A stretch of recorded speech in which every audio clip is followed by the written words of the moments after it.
Coach J. Patrick Dignan.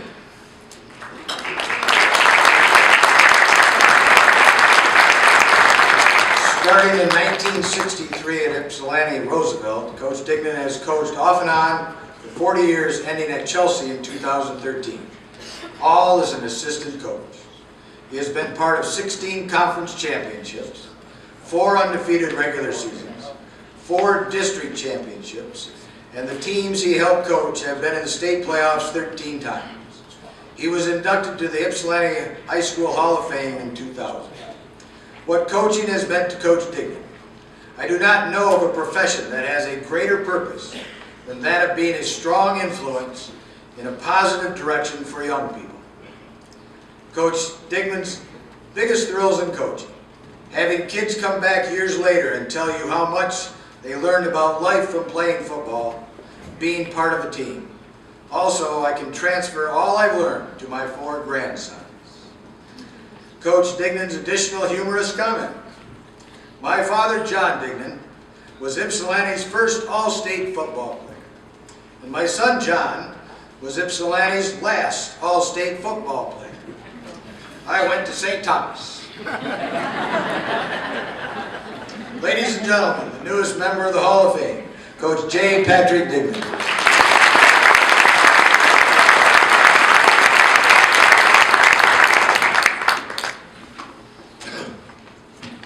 First of all, I would like to thank my family, my former players, my fellow coaches, and friends who are here tonight, and ask them to please stand.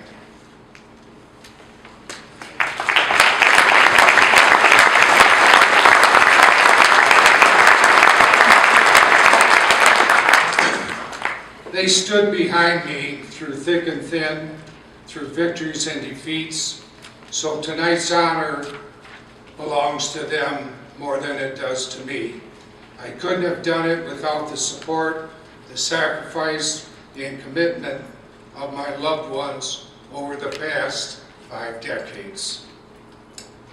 Football has played a major role in my life for 60 years.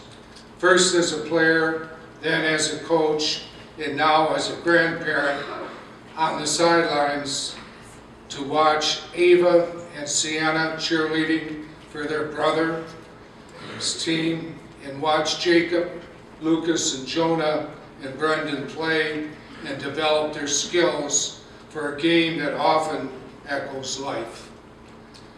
Through football and other sports, we learn that life is not always fair and the best man doesn't always win. But what matters is what we did and how hard we worked to get it right. We learned early that teamwork is essential, that practice precedes performance, that being mentally and physically tough can make us champions on and off the field, especially that winning isn't everything. We took to heart lessons in supporting fellow players when we lost and celebrating with them when they won by playing hard and keeping their heads in the game.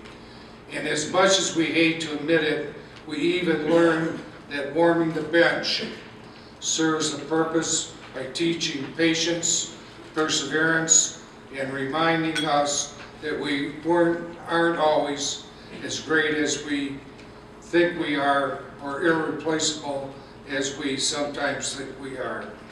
We learned too that touchdowns are not always a common occurrence, so we have to measure our accomplishments in inches rather than yards. We have to carry the ball in many instances when we are just plain tired and want to hand off the responsibility to someone else.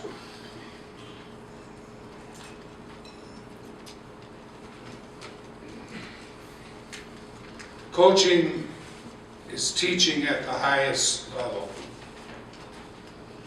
Because good coaches engage not only the body and the mind, but also the spirit.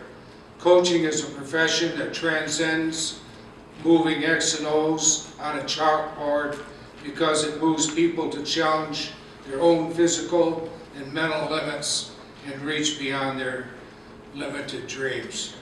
Football is in my blood, and I hope it's genetic as I watch my grandsons discover the agony and the ecstasy of this great sport. In my 50 years of coaching baseball, basketball, and football, I've had the privilege of working with over 2,000 young men. I would like to think I taught them to tackle life with the same hard work, determination, dedication, and preparation. I hope I inspired them to be better players and team members, but especially to be better men. If I did that, then I'm a happy man to have contributed in a small way to a legacy that's greater than one coach or one player or a million X and O's. My wife Patricia and kids John and Cassandra made sacrifices on a daily basis, supporting the countless hours I watched film, held practices, attended clinics, scouted out of town, and mapped out strategies long after midnight. For the next 40 years, they have to put up with me watching sports 7 days a week because old coaches never die. They just change the batteries in their remote more often. I want to thank you from the bottom of my heart for this honor and hope my career has proven worthy of it. Thank you.